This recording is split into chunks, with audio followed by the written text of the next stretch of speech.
ஆலயா cotton trending வேட்டிகள் ஷர்ட்டுகள். Perambur PMK வேட்பாளர் மா Thilagabama வியாசர்பாடியில் auto ஓட்டுநர்களை சந்தித்து 200 ஓட்டுநர்களின் குழந்தைகளின் கல்விச் செலவை ஏற்பதாக நிகழ்ச்சியுடன் உறுதியளித்தார். எரிபொருள் தட்டுப்பாட்டால் பாதிக்கப்பட்டுள்ள ஓட்டுநர்களுக்கு தேவையான அரசு உதவிகளை பெற்றுத் தருவதாகவும் பாதுகாப்பு வசதிகளை மேம்படுத்துவதாகவும் கூறி அவர் ஆதரவு திரட்டினார்.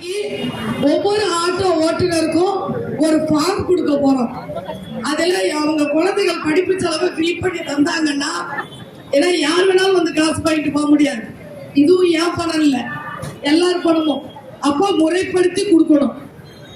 அவர்களுடைய தேவையை எந்த பள்ளிக்கூடமோ அதுல அந்த பள்ளிக்கூடத்துக்கு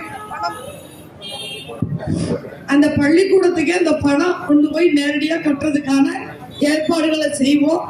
இன்னும் சொல்ல போனா ட்ரஸ்ட் வழியாவே இது முழுக்க கொடுக்கப்படும் என்று நான் இந்த தருணத்தை தெரிவித்துக் கொள்கின்றேன்.